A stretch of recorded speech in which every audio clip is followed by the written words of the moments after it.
ಚಿಕ್ಕು ಬಾರಮ್ಮ ಕೆಳಗೆ. ഇങ്ങനെ ഇറങ്ങിയ മോളെ എങ്ങനെ ಬಾ ಇಲ್ಲಿ ಕೆಳಗೆ. ഇറങ്ങാനാണ് പറഞ്ഞത് ഞാൻ. ನಾನ್ ಕನ್ನಡದಲ್ಲಿ ಮಾತಾಡುವಾಗ ಏಟನ್ ಮಲಯಾಳದಲ್ಲಿ പറഞ്ഞ കൊച്ചിന് കൺഫ്യൂസ് ಆಗೋದಿಲ್ವಾ? ആവട്ടെ, കൺഫ്യൂസ് ആയിക്കോട്ടെ. ബാ മോളെ, ബാ ബാ ബാ. ಇದೇನು ಕೋಳಿನ ಕರಿತಾ ಇದೆಯಾ? കോളിയല്ല, കോഴി. തോടങ്ങി. വേഗം ഇറങ്ങി കഴിഞ്ഞാ ഐസ്ക്രീം മേടിച്ചു തരാം. പാപ്പൊക്കെ ഐസ്ക്രീം ಎಲ್ಲ ಕೊಡಬಾರದು. ചുമ്മാ ചുമ്മാ എന്താ കണ്ണടക്കി കാണിക്കണേ ചേട്ടാ? ഓ ഇവരൊക്കെ വേഗം ഇറങ്ങുന്ന കഴിഞ്ഞാ പിടിയും കോളിക്കറിയും കൊടുത്തിനി. കോളി കോളി ജപ ജപ ജപ ജപ ജപ ജപ. ನಿಮ್ಗೆ ಹುಚ್ಚಿಗೆ ಚಿಡಿತಾ? ಚಿಕ್ಕು ನನ್ನ ಹತ್ರ ಬಂದ್ರೆ ನಿನ್ಗೆ ಹೋಳಿಗೆ ಪಾಯಸ ಮಾಡ್ಕೊಡ್ತೀನಿ, ಓಕೆನಾ?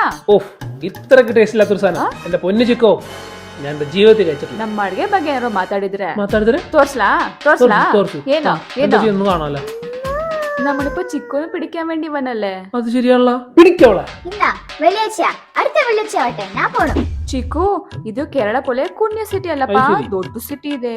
അതുകൊണ്ട് ഒറ്റണത്തിന് തീരെ വിവരമില്ല. ഇവിടെ നിക്കുമോളെ, വിവരം ഇല്ലാത്തവരെ നിങ്ങൾക്ക് ഔട്ട്സൈഡേഴ്സ്കാ, നമുക്കിದೆ. എന്നൊന്ന് പറഞ്ഞേ, റോഡിൽ എന്തിനാ ഹോൺ അടിക്കണേ? അത് നമ്മള് വന്നിട്ടുണ്ടെന്ന് അറിയണ്ടേ? Very good knowledge, keep it up. ഞാനേ ബാംഗ്ലൂർ IT സ്റ്റുഡന്റ് ആയിരുന്നു, അതാ ഇത്രയും ബുദ്ധി. മറന്നുവെച്ചിന് പകരം ഇവിടെ മറന്നു വെച്ചാൽ മതിയായിരുന്നു. എന്താ പറഞ്ഞപ്പോ? ഞാൻ ചുമ്മാ തമാശക്ക്. അപ്പൊ ഇതാണ് നിന്റെ മനസ്സിരിപ്പല്ലേ? മാറി ചിക്കു പോലെ ഞാൻ ചുമ്മാ തമാശക്ക് പറഞ്ഞു. അയ്യോ, പിന്നെ ചിക്കന് മറന്നുപോയി. എന്തിനേക്ക് അമ്മ ചോറ് ഇല്ല.